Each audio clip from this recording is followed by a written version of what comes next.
사람은 누구나 자신에 대해 생각하며 살아갑니다. 나는 어떠한 사람인가? 나는 왜 이렇게 살아가고 있는가? 나의 삶은 어떠한 의미가 있는가? 이러한 질문은 단순한 호기심이라고 그렇게 치부할 수는 없을 겁니다. 인간 존재의 깊은 아주 철학적인 그러한 질문이라고 볼 수 있겠죠. 그래서 역사 속에 많은 철학자들이 인간을 이해하려고 노력했습니다.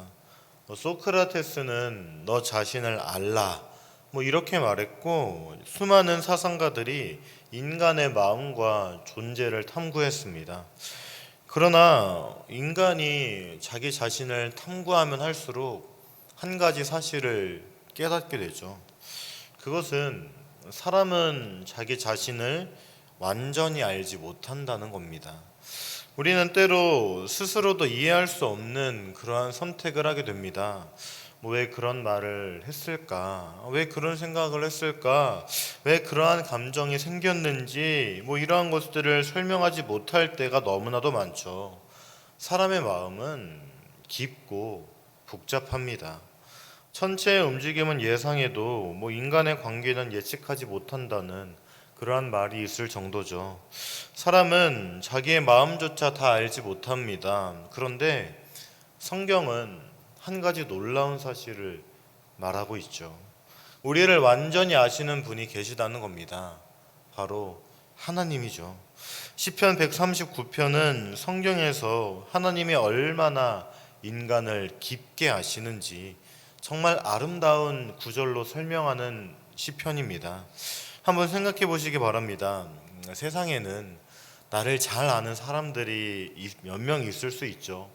부모님이 나를 잘 알 수도 있을 것이고, 나랑 정말 가까운 친구가 나를 정말 잘 안다고 그렇게 생각할 수도 있을 겁니다.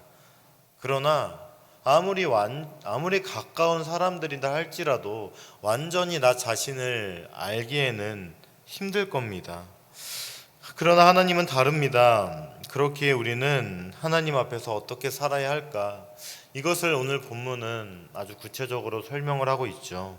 오늘 말씀을 통해 하나님 앞에 서 있는 우리의 삶을 한번 돌아보고자 합니다.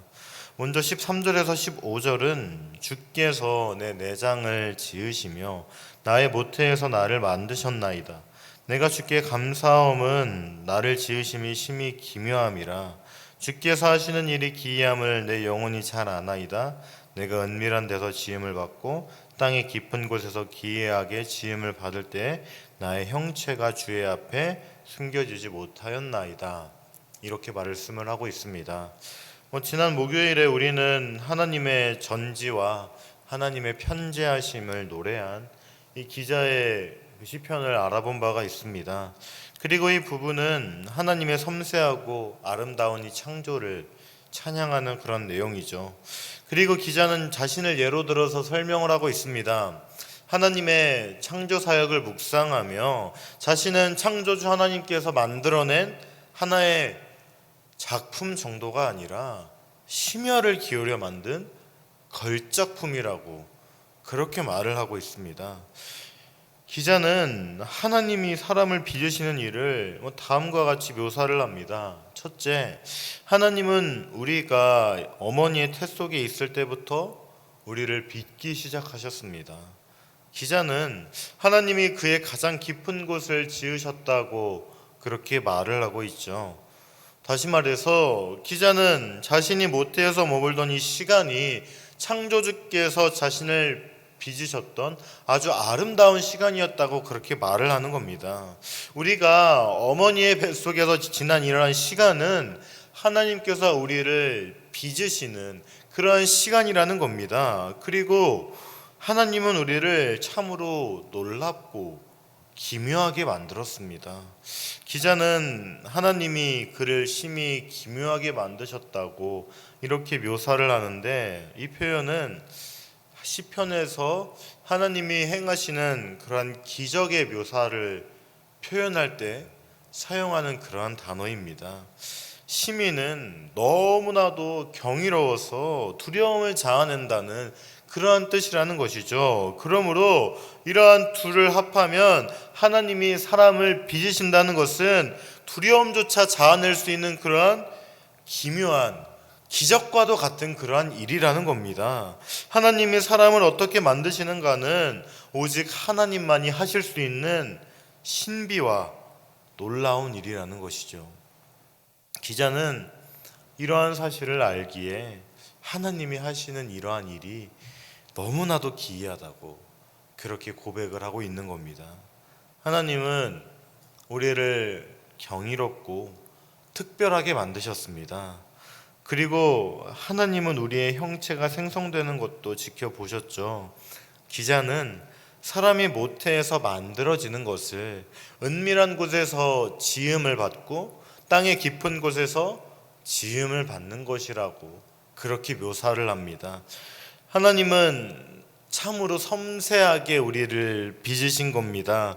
하나님은 우리의 창조 과정을 모두 지켜보고 계셨습니다. 그러므로 주님께는 숨겨질 일도 비밀에 붙여질 일도 아무것도 없습니다.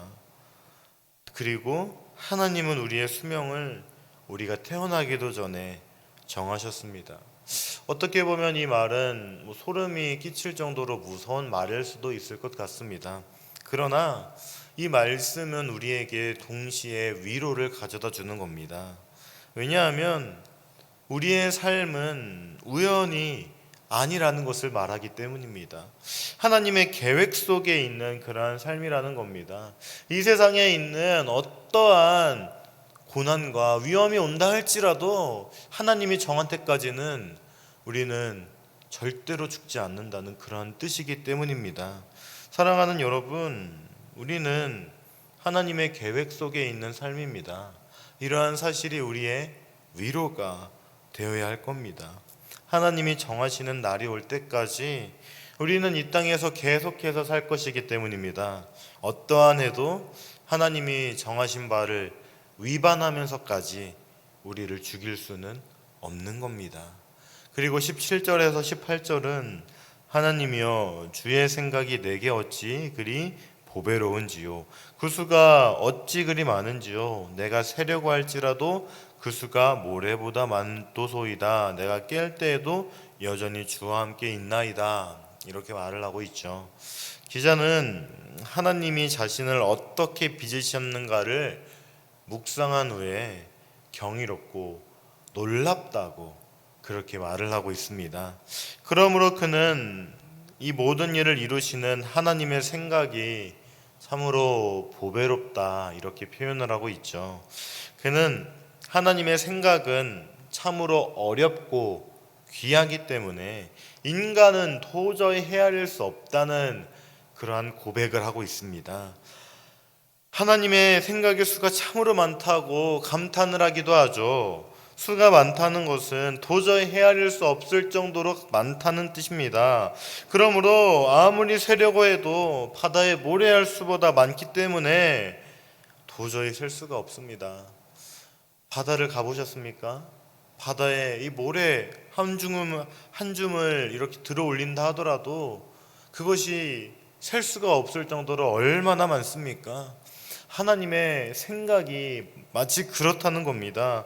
주님의 생각은 매우 깊어서 우리는 도저히 가늠할 수가 없습니다. 그런데 그가 한 가지 가장 확신하는 것은 이렇게 하나님의 생각은 알 수가 없어도 하나님은 자신과 함께 하신다는 겁니다. 창조주께서 심혈을 기울여 만든 이러한 걸작품인데 어찌 우리를 떠나실 수 있겠습니까? 우리 또한 하나님께서 항상 기뻐하신다는 것을 기대하고 확신할 수 있는 겁니다. 우리가 깨어있을 때도 우리가 잠들어 있을 때도 하나님은 우리와 함께 하시는 겁니다. 그래서 시편 기자는 이러한 믿음의 고백을 할 수 있었던 겁니다. 사랑하는 여러분, 하나님이 우리와 함께 하신다는 것을 믿으십니까? 오늘 말씀에서는 분명하게 하나님께서 우리와 함께 하신다고 그렇게 말씀하고 있습니다. 그리고 19절에서 22절은 하나님이여 주께서 반드시 악인을 죽이시리이다. 피 흘리기를 즐기는 자들아 나를 떠날지어다. 그들이 주를 대하여 악하게 말하며 주의 원수들이 주의 이름으로 헛되이 맹세하나이다. 여호와여, 내가 주를 미워하는 자들을 미워하지 아니하오며 주를 치러 일어나는 자들을 미워하지 아니하나이까. 내가 그들을 심히 미워하니 그들은 나의 원수들이니이다. 이렇게 말씀을 하고 있습니다. 하나님은 이 세상에서 일어나는 모든 일을 아시는 분이시며 세상에 어디에도 계시는 그러한 편지하시고 전지하신 분이라는 것을 시편 기자는 앞서 말했죠. 그리고 계속해서 세상의 모든 것을 창조하신 창조주라고 그렇게 말씀하신 바가 있습니다. 피조물 중에도 인간은 하나님이 특별히 심혈을 기울여 만드신 걸작품이라고 그렇게 믿음의 고백을 했었죠. 이러한 사실을 바탕으로 기자는 오늘 이 말씀에서 하나님께 드리고자 했던 이 기도를 시작하고 있습니다. 그의 기도는 간구, 헌신, 확신, 결론적 호소 이렇게 구성이 되어 있죠. 기자의 기도는 하나님은 악을 미워하시고 선을 기뻐하신다는 이러한 근거에서 시작을 하고 있습니다. 그는 전지하시고 편지하신 창조주이며 권선징악을 지향하시는 하나님께 기도하고 있는 겁니다. 기자가 하나님께 벌하기를 기도하는 악인들은 어떠한 사람들이죠? 그들은 피 흘리기를 좋아하는 자들입니다. 이 말인즉슨 남의 피를 흘리기를 좋아하는 자들이라는 뜻이겠죠. 이들은 인간의 존엄성을 인정하지 않고 공의와 정의에 대한 개념도 없는 자들입니다. 물론 하나님에 대한 존경심도 없겠죠. 창조주께서 섬세하고 자상하게 만드신 이 인간의 피를 타당한 이유도 없이 흘리는 이러한 자들은 하나님의 적합한 응징을 받는 것이 당연한 겁니다. 주님이 그들을 벌하실 것이기 때문입니다. 그리고 악인들은 하나님에 대해 악의적으로 말하고 있습니다. 이 말씀을 통해 이 기자의 원수들이 하나님의 원수로 바뀌었습니다. 피조물인 그들은 창조주 하나님을 모욕하는 말을 서슴지 않는 어리석고 미련한 자들이라는 것이죠. 게다가 이 악인들은 하나님의 이름으로 헛되이 맹세하는 자들이라고 그렇게 말을 하고 있습니다. 그런데 오늘 말씀의 마지막 부분인 23절에서 24절은 하나님이여 나를 살피사 내 마음을 아시며 나를 시험하사 내 뜻을 아옵소서. 내게 무슨 악한 행위가 있나 보시고 나를 영원한 길로 인도하소서. 이렇게 말씀을 하고 있습니다. 원수들을 벌해달라고 그렇게 기도했던 이 기자가 하나님께 자신은 이 선처해달라고 그렇게 기도를 하고 있죠. 하나님은 시편 기자에 대해서 모든 것을 알고 계셨던 그러한 분입니다. 세상 모든 것을 아시고 모든 곳에 계시는 주님이 시편 기자를 직접 창조하셨기 때문입니다.